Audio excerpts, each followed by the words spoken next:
thank you guys for coming to Google. It's a pleasure having you guys here. It's really, Well, it's really. our pleasure. I know, a pleasure too, yes. But yeah, I know you guys are here on a concert. You guys want to talk about it, or? Yeah. Yes, sure, thank you. We have a concert tour with Symphony Orchestra for Arijit Singh live. We're doing 7 cities, starting from New Jersey this Saturday onwards. So this coming Saturday, guys, mark your calendar. We're doing in New Jersey, and then we'll be heading out to Orlando the following weekend. That would be Friday. Thereafter, we're heading back to San Jose, then we're doing LA, and we're going to Houston, Chicago, and Dallas. So yes, 7 cities. Wow, that's crazy. Well, I didn't know that. No, I've been to Arijit's concert before, and one of the greatest experiences of my life. I really highly recommend it. So it's really, really good. So, Thank you. Yeah. So, and we also have a discount for Googlers only. So you get 15% off. So yeah, definitely check it out. We have a Go link to it. So definitely check it out. I'll send out a reminder too. So yeah. Thank you. Yeah. So let me ask the first question to Roshni. Okay, yeah, please. So Roshni, how excited were you when you first got a chance to meet Arijit Singh and to work with him and to promote his concert and his songs and music here in the States? I mean, especially with a lot of Indian community here too. So. Like, honestly speaking, it's like a dream come true kind of thing, because you hear him, right? Yeah. You see that a fan following that he has, you know. His songs basically touches your soul immediately, Exactly. right? So when you get to meet him personally and when you hear him, so it's a whole different experience. And that too when you see that you are working with him, you know. Yeah. So it's completely a different experience, yes. Yeah, definitely. Yeah, Arijit, one of the greatest singers in Bollywood. So, so Arijit, how did you get into music? How did you know from childhood that you wanted to pursue this professionally? Well, this is all in the Wikipedia, though. But yeah. Well, my mom used to sing. Okay. And we had music in the family, so that's how I started singing. I don't even remember when I started singing. So I started Indian classical music. I practiced since childhood, and I've been practicing. But Bollywood is a different thing. I started in 2005. I tried my luck in Bombay, which is like typically Bollywood in India, and it clicked, and that's how I went. Okay. Yeah, I moved on. Okay, cool. I know you actually started competed in several reality shows. One was Fame Gurukul. Yeah. And then one was Das Ke Das Le Gaya Dil. Right? Yeah, that's the only reality shows I've done. Like 2005. Right. I came to Mumbai and I did that, and then I started meeting people in Mumbai and tried singing a lot of scratches. Tried singing different tunes. And that's how it is. So how did that reality show affect your music career? That affects. What happens is because you're from a place where there's no industry, and you come to Mumbai, and that's basically the center of the music industry. Right. So, and then that show helps you to get acquainted with the musicians, the music directors, and the important people, the VIPs of the industry. So that's how you move on, and you can think of the new things that you can plan, and so that of course any reality show or any performance-based show, if you're in, that affects totally in your career. So that's how you did it. Definitely. It's such a good. I watched your Fame Gurukul show. It's actually really good. So So let's start with this. Who are your biggest inspiration? In what? Singing, going into classical music, anything. Yeah, okay. I have done Indian classical music a lot. My inspiration was always my teacher, who used to teach me. And Ustad Amir Ali Khan, Ustad Vade Ghulam Ali Khan Sahab, all these maestros of Indian classical music. And my mom, I had like several teachers in Mumbai as well. So these are my inspirations. Okay. Yeah. Okay. Cool. let's say if you had a chance to work with any legendary singer, Kishore Kumar, or any of those, who would you choose? Do you have a time machine there? We might make Well, one. Kishore Kumar, well, Kishore Kumar is a legend, and Yeah. yeah, he's been my favorite. So of course, who wouldn't? Yeah. So yeah. Yeah, nice. Okay, let's not talk about your songs. First, let's talk about Thank you. other songs. I mean, who is your favorite singer right now? Your favorite There are song? many. There are many. I love in this lot, my generation. Yeah. I like all of them. And, I like Papon. I like Benny. I like Shalmali. A lot of singers are there. They're doing amazing job. And if you see like in 70s to 2000, Yeah. I have list of musicians that I like, which are mostly music composers. Adi Burman, S.D. Burman, and then Nadeem Shravan, A.R. Rahman. All these guys are they are fantastic. Spectacular music they have been doing. Okay. Yeah. Yeah, that's great. How about any international singers? Do you want to get in touch with or perform? Well, I don't know about getting in touch with them because, yeah. But I have John Mayer. I like Jason Mraz. I like MJ, Michael Jackson. Yeah. That's been there for ever. Yeah. And then I like Elton John. I like so many artists. I can't really remember now. It's lined up, Okay. Yeah. Nice. So you've done a lot of Bollywood music. I know you do a lot of Bengali music. That's where you're from. Yeah. So how different is it singing for Bollywood and then a place where you live in other regional cities in Well, India? I started singing in Bollywood first. Okay. Yeah, because I didn't try in Bengal. Mhm. I started singing Bengali songs, my regional songs, after I got a chance to sing in Bollywood. So it's not different. It's just the language. Yeah. Music it remains same. Mhm. It's the technicalities are the thing that you need to concentrate on, because the industry has other aspects as well, in terms of if you see to production value of the music, if you want to understand the music production of it, these things vary, but the basic tune and the lyrics, all that process of making music are the same, so it Yeah. doesn't make difference. Yeah. Right. So, Roshni, so you have such a versatile singer, right? You have so many languages you can sing in, right? How do you prepare for a concert with such magnitude, right? With such talent? How do you know you're giving the best of Arijit Singh to the audience?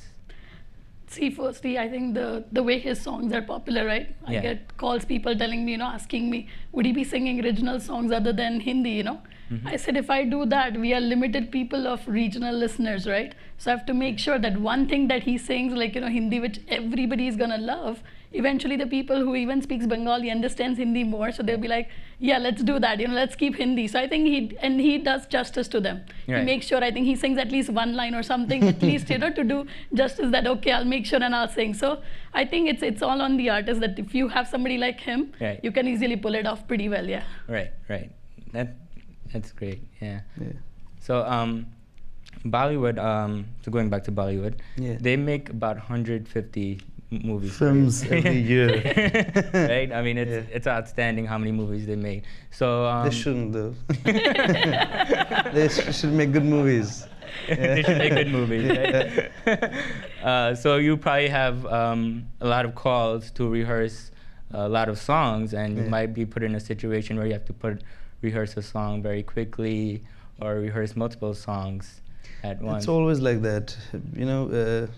The scene is like I need it yesterday, every time. So, yeah. So you have pressure, and my manager keeps troubling me, and he keeps, yeah. So because there are too many songs happening, and it's really, really difficult to sing every other song in a film. So I need to keep a balance also. So I plan it that way. Okay. I skip a lot of songs. Whichever I like, I sing. Whichever I don't like, I try to ignore it Right. politely. Yeah, so that's how I've been managing. I don't know in future how I'm going to manage, but that's the way it is. Right, right. No, that's good. I mean, I've heard your songs and it's beautifully composed and sung. So. Yeah, I try to do good work, whatever, you know, till my saturation, what I can do. Yeah. No, but like your songs, Tumi Ho. I mean, what a Yeah, wide, that's a brilliant song. wide range it, right? I mean, of course. So yeah, it's amazing how you handle that kind of pressure. So okay, is there any song you would try to do or try to sing differently if you had a second chance? Every song. Why is that? See, it's the mood of it. It's not like a mathematical calculation that the song has to be sung this way. You know, it's basically your interpretation every time. You know what you feel and how are you today.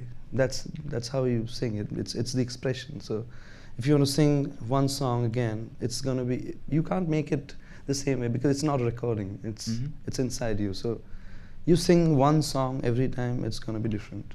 Right. That's music. Right, right. Actually, I wanted to segue. If you guys have audience questions, we have two microphones, so feel free to come up. Basically, he's out of questions. So. No, no. So we at Google, a lot of our employees are in the tech. This is a tech company, right? And Google touches a lot of different industries in the world, right? Okay. Especially music and singing. Yeah. So how do you see technology and Google products like YouTube affect the music industry? How you sing songs? How has Indian music evolved from? Well, music has evolved a lot. But I was checking this 365 video of Google. And I was thinking, why aren't they making something with the sound? You know, they're making so many things with the video. And because of course sound has improved a lot in all these years, and because of the technology, the music has evolved a lot in terms of sound, in terms of melody, and everything. The quality of it. So of course, technology is important thing in every aspect actually. Yeah. But Google should do something in sound. I think it will help a lot of people to bring out more, this more criteria, more more regions, more opportunities in music, because music has no limits and technology also has no limits. If it bounce together, we can do miracles. Yeah. Right, right. So one of the things today in modern society, our singers use a lot of auto-tuners. So auto-tuners, auto-tune is just one VST. You know, you have so many VSTs which can completely modulate your voice and transform any of the song. What auto-tune does is it just perfects your pitch. Right. That's the only thing that can do. But it's not. It's I don't know why it's so hyped. It's not much actually. What we do is when a singer is singing and he's singing very nice, but there are glitches and a little bit of imperfection in the pitch. We put auto-tuner because that's great. If you put auto-tuner, it handles a lot of imperfection in the song. It makes more ornamented. So that's nice. And of course, any inventions have either you can make it perfect or you can destroy it and do whatever you can. So auto-tune also has that aspect that people are really, a lot of good singers are really angry on auto-tuner because a lot of bad singers are singing a lot of songs. but I think that depends, how you're using it. So, right. So. Yeah, but it's not, like Salman Khan sang, Akshay Kumar sang. Sounds good though. I love it. It sounds good. Yeah. You have an audience question? What do you think about Honey Singh music? Honey Singh? Yeah. I love him. What are some of your favorite songs by him? Well, I like all the songs there. I like, which song is that? That single that came out, that's a long 9-minute single. Which song was that?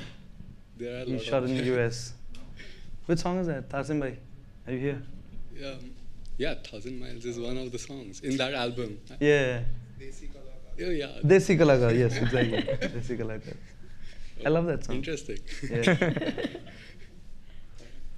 Yeah, thank you. Cool. Hani is brilliant. He's one of a kind.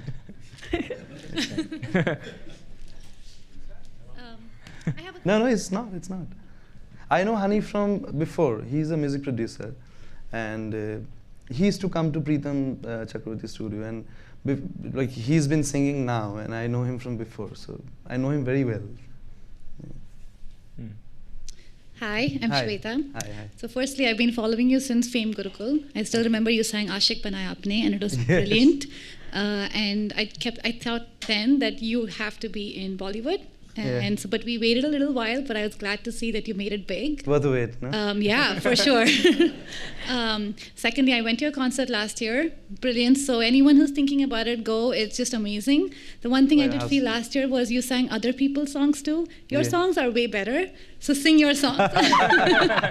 So and I just had a baby 2 months ago, so I will not be there this time. Congratulations. But I will be there next year if you come again. Yes, of course. So I just want to ask you, like, what is your hardest song that you sang? Because I know you have such a range. You have done Lal Ishq, which is super classical. You have done Ilahi, you have done Kabira. You just have this amazing range.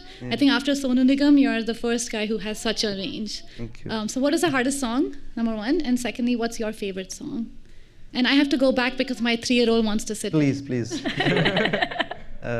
Hardest song, okay. Maybe the simplest song is the hardest song to sing because you need to express it properly. So any song which is the simplest is going to be hardest. And my favorite song is definitely not mine. So I'm sorry to disappoint you, but my favorite song would be. There are a lot of songs, but I can remember now is Koi Faryad from Arijit Singh. Yeah.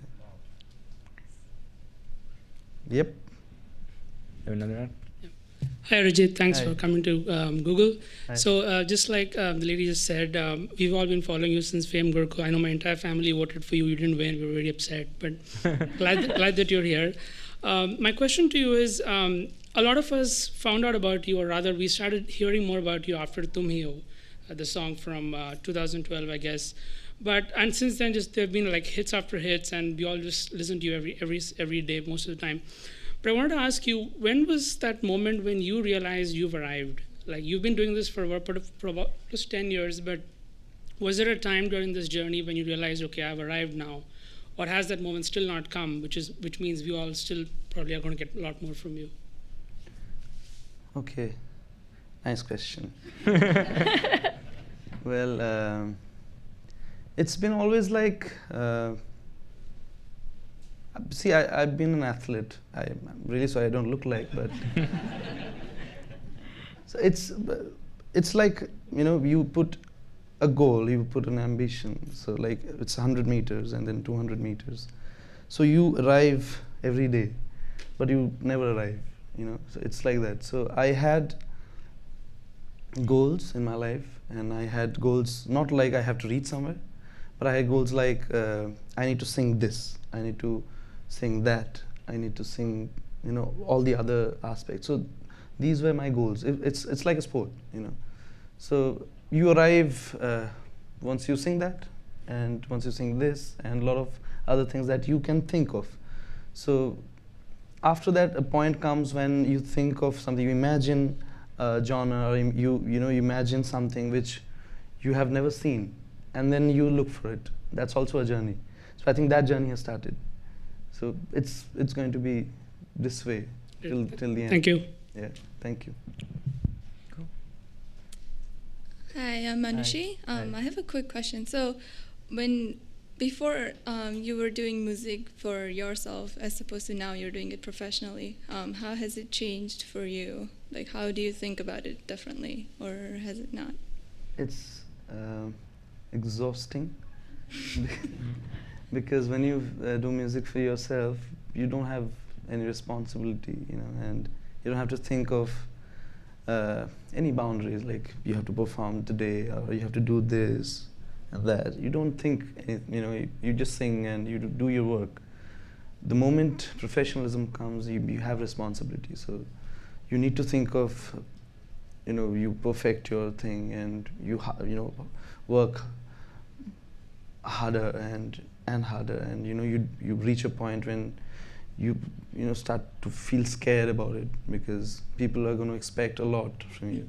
So all those pressures come. So that's the only difference. Otherwise, music-wise, do you feel anything different that you could have done differently, or if you had a chance, you would have done something? I told you, every song, every time maybe, because it's a never-ending process. You can't really calculate music. So I always think that whatever I've done, let's just forget it and move on to the next thing. That's the only way to go. Otherwise, I'll be frustrated. Okay, thank you. Thank you. Cool. What we want to know is, as Google employees, we have a lot of people have passion for music and the performing arts. What advice do you have for people in the technology sector to follow what you do? I'm the wrong person though. Technology. Okay. I need to think. Maybe with much more creativity. Whatever you do, whatever you discover, it's always creative. Technology is for creativity in which ways. But I think whoever wants to do something in technology, I think they should find a way to their imagination inside. That's the only way to go. Okay. Cool. Thank you. Thank you. I think Alan, there's somebody's waiting. Okay, Ah, If I may have one last question. Love Tumio, love the unplugged version, even better in my opinion, just because the harmonic chords are great. When you're making music for the movies, do you visualize, do they give you a clue as to what you should be aiming towards, or do you sort of make something and then they work with it eventually, or how does that entire process work? well, it depends. If you're scoring for music, like if you have a film and you have to score for it, then of course you have scenes and you have a proper brief of the emotions and how it's going to go. So that's easier because you have everything in front of you, and you can actually sit with the director and understand what's the mood of the scene, and then you score it, score a melody. And there is another way of doing it, is you don't have a film, you don't have a video or as such, you just have a script. So you have to visualize it. You're the director that's the time, you have everything. You can choreograph, you become the director of it, you become the cinematographer, the light engineer, and whatever you want to be. You be that, and you imagine and score.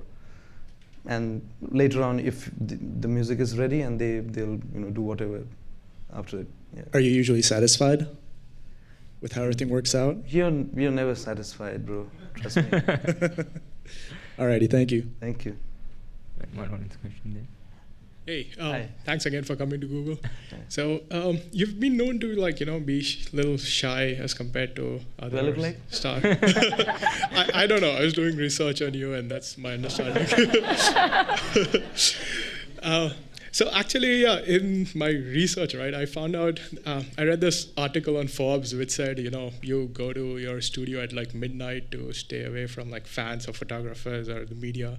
And then I've read another article where you said that the Forbes article was fake. So I want to hear from you. Which one did it happen, not happen? And, and what's your take on general? Well, Forbes was a fake, for sure. Okay, they did a really good job, though. Convincing you. Yeah. So, what's your take on, the media in India and the idolization of superstars? How has your life changed, now as compared to I think we have a huge population. That's the problem. Everyone is becoming a part of media, and they are not studying media, and they have a camera and they know how to talk bullshit, and then they blabber about it. So that's when the problem comes. Otherwise, serious media people, they are really, really genuine, and they want to do best. With Bollywood, with the whole music scenario or the film scenario, they've been like page 3 every day. So you can't really go with the media at all because they talk anything. It's just random stuff they do. So I think it's better that if you follow them on Twitter, if you follow them on Facebook or whatever social media they're in, that's the best thing to do. Thanks. Yeah. One question. Hi, Arijit. Thanks for coming. Hi. As it's been mentioned, you're a wonderful singer. You play the piano. You play the guitar. I'm a particular fan of your MTV Well, I Unplugged. don't play it like a pro, but I play it. So I play the guitar as well, and I appreciate how prominent the guitar often is in a lot of your songs. So I was just wondering, is there a particular instrument that you have found to be most effective in helping you convey your emotion or thoughts in the song, or is there another instrument that you hope to learn and pick up along the way that you would like to see in some of your new singles? Well, I think I love the piano. I think it's the most melodic and purposive combination of an instrument which is made. But that's still unfair to a lot of instruments because I don't know them. I would like to learn. It's a very difficult instrument, but I would like to learn cello because that has it's a very scientific instrument, But I tried it. It's, I think, not my not my cup of coffee. It's very difficult. It's very, very difficult. It's fretless. It's heavy. It's like your grandfather. It's really difficult. I think I would call it off. Yeah. Cool. Thank you. Thank you. So I have a question for you. Yeah. What is life after music? Are you into filming or directing or? Okay. Well, I filmed something what I thought I would. It's like an experiment that I've done, with a 5D and a 1DC Canon products and lenses. I've started shooting things, and I've made something which came out nice, and I kind of like it. It's okay. It's not like a film, but it's a feature length film that I've done. I'm still working on it. Still working on the BGM and 5.1 mix. So most probably it'll be ready by this year. Okay. Yeah. Wow. Yeah. Look forward to it. I think yes. Okay, which one? Go ahead. Sir. Okay. Basically, my question is not from me, it's from my son, 12 years old. Okay. He's your big fan. Thank you. And he's undergoing puberty, and he has asked me to ask for your advice as to how he should do the vocal training during puberty. I can't help it. Just tell him to sing all the time. It's gonna be fine. Any particular you had your classical training going on, so any particular thing from that side, or? Well, I think I don't have a one-liner for this. Okay. Okay. I think we should be happy and just let it go. It's okay. It's gonna be fine. Yeah. Okay, I'll tell him. Thank you. Thank you.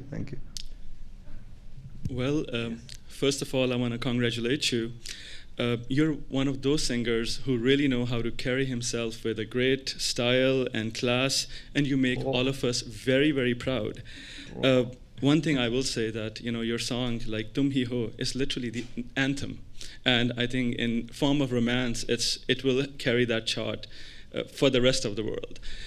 This show that you're presenting, in the US today, you've chosen very selective cities, and it's very rare that we see an Indian show coming with a symphony orchestra.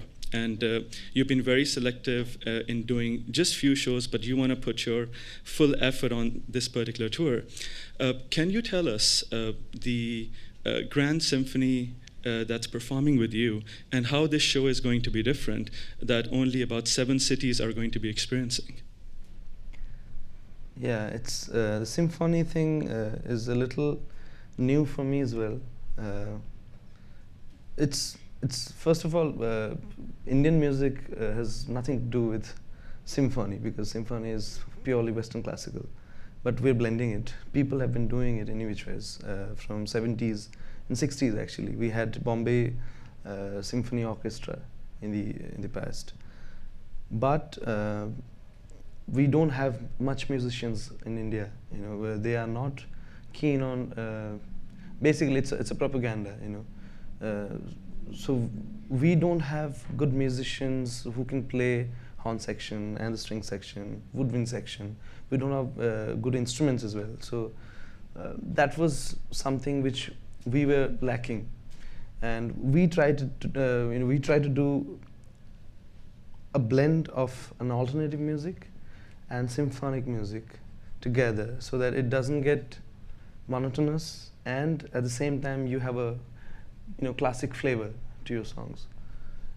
I think A.R. Rahman is the only guy who's been really working hard in this for a very, very long time, and he has worked on it so hard that I think after 5 years you'll get musicians who can play symphonic structure in India as well. In Chennai, he's doing it. So I think music will rise.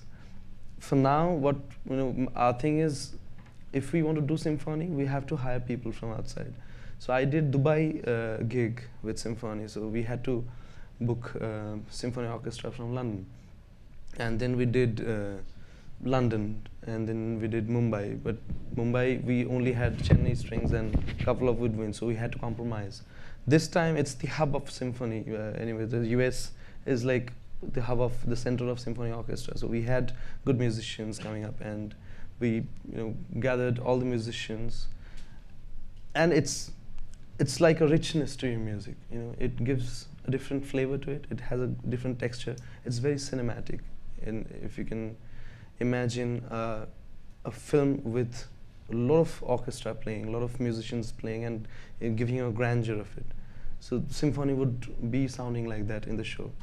But at the same time, because I funk it up, because we have 2 guitarists, 1 bassist, 1 drummer, so we have an alternative metal rock kind of a band. That blending with the symphonic orchestra, it's giving it a different flavor. I'm liking it. So that's how we're doing it, and I'm really, I'm not sure about how it's going to sound, because most of the time I'm lost with the symphony thing. It's so big and it's so difficult to handle all the musicians and the technicals. It was really difficult for me all these days, but I'm hoping for the best. I have a lot of shows. I think first 2 shows, and after that I'll be all in form, and I can see everything on stage, I guess. Well, I will say one thing. I'm the promoter who's doing the show in Houston. People are flying in from different states and different cities just to be a part of that show. You've always been a man of few words, but the magnitude and the quality that you always focus on is the reason why we are all here at the Google Studio, and I really want to congratulate you for that. Thank you very much. I have a question for you. So, for the people who want to learn singing, would you ever consider opening a school to teach your style, your technique, to teach music to other people? You mean me teaching? Yeah. Yes, not now, because I'm still learning. I think I would be ready by another 20 years. Just ready to, I think, teach a couple of people, not everyone, because teaching is a different art altogether. Right. So I'm learning to do it, because it's very, very important, to teach music, because it's not only, and to understand that if you know music, it's not necessarily you have to sing in Hollywood or Bollywood or any other platform. Mm-hmm. Singing is an art, and you can sing for yourself. Making it a career is a different option. So we need to understand any performing art is not commercial always. So that's the thing. I think I'm still struggling on it. I'm still looking for an answer where I can understand myself, that how am I going to convince people. So that's going to take time, and I have a plan for a school later on. So that's going to be kick-ass. I'll be. All right, cool. So this concludes our talk for today, but we would like to give a huge round of applause to Mr. Arijit Singh. Thank you so much for coming here. It's my pleasure. So, yeah, thank you.